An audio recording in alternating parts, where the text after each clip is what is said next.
इस वक्त की सबसे बड़ी और आम आदमी की जेब को झकझोर देने वाली ब्रेकिंग न्यूज सामने आ रही है। देश में पेट्रोल और डीजल की कीमतों में 3 रुपए प्रति लीटर की बढ़ोतरी हो गई है। जी हां, पूरे 4 साल के लंबे अंतराल के बाद तेल कंपनियों ने आज सुबह 6 बजे से नई दरें लागू कर दी हैं। दिल्ली से लेकर केरल और राजस्थान से लेकर कर्नाटक तक हर राज्य में हाहाकार मचा हुआ है। वेस्ट एशिया यानी पश्चिम एशिया में जारी भीषण संघर्ष की वजह से अंतर्राष्ट्रीय स्तर पर कच्चे तेल की कीमतें आसमान छू रही है, जिसका सीधा असर अब आपकी जेब और हमारी जेब पर पड़ा हुआ है। इस इमरजेंसी के बीच इंडियन ऑयल के डायरेक्टर का भी बड़ा बयान आया है। देखिए पूरी खबर।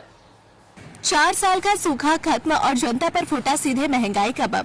शुक्रवार की सुबह देश के करोड़ों वाहन चालकों के लिए एक बड़ा झटका लेकर आई। जैसे ही सुबह के 6 बजे पेट्रोल पंपों पर नई कीमतों के बोर्ड टांग दिए गए। पेट्रोल और डीजल के दामों में सीधे 3 रुपए प्रति लीटर का इजाफा कर दिया गया। इस बढ़ोतरी के बाद देश की राजधानी दिल्ली में अब नॉर्मल पेट्रोल की कीमत 94.77 रुपए से बढ़कर 97.77 प्रति लीटर हो गई। वहीं डीजल 87.67 से छलांग लगाकर 90.67 प्रति लीटर पर पहुंच गया। राजस्थान के जयपुर की अगर बात करें तो वहां पारा और ज्यादा गर्म है। पेट्रोल 107.97 और डीजल 93.23 प्रति लीटर बिक रहा है। वहीं केरल और तमिलनाडु में भी कीमतें बढ़ने से जनता में भारी आक्रोश है। लोग रात से ही पेट्रोल पंपों पर कतारें लगाकर अपनी गाड़ियों की टंकियां फुल कराने में जुटे दिखे।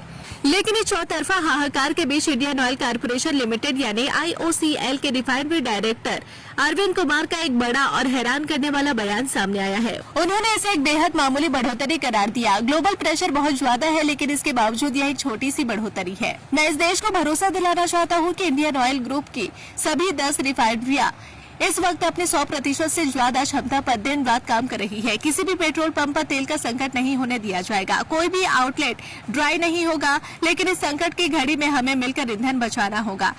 एक तरफ जहां सरकारी कंपनियां इसे मामूली बता रही है और लोगों से तेल बचाने की अपील कर रही है, तो वहीं दूसरी तरफ इस मुद्दे पर देश की सियासत भी पूरी तरह गरमा गई है। विपक्ष ने इसे सीधे प्रधानमंत्री नरेंद्र मोदी का गिफ्ट करार दिया है।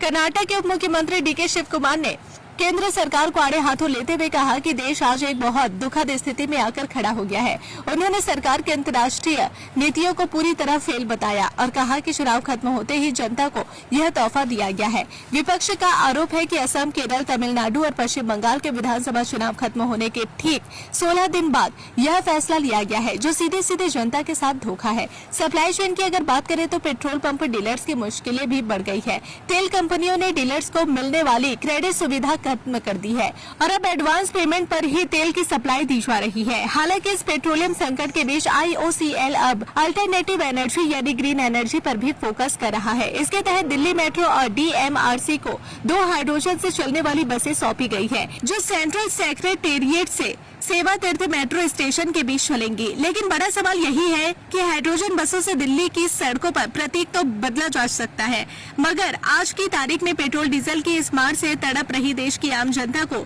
फौरी राहत कैसे मिलेगी? तो इससे साफ है कि पश्चिम एशिया का युद्ध अब भारतीय रसोई और गाड़ियों के इंजन तक पहुंच चुका है। 3 रुपए की इस बढ़ोतरी के बाद अब आने वाले दिनों में माल भाड़ा बढ़ने और चौतरफा महंगाई बढ़ने का खतरा मंडराने लगा है। क्या सरकार इस बेकाबू होती तेल की आग को शांत कर पाएगी या जनता को अभी और झटके लगेंगे?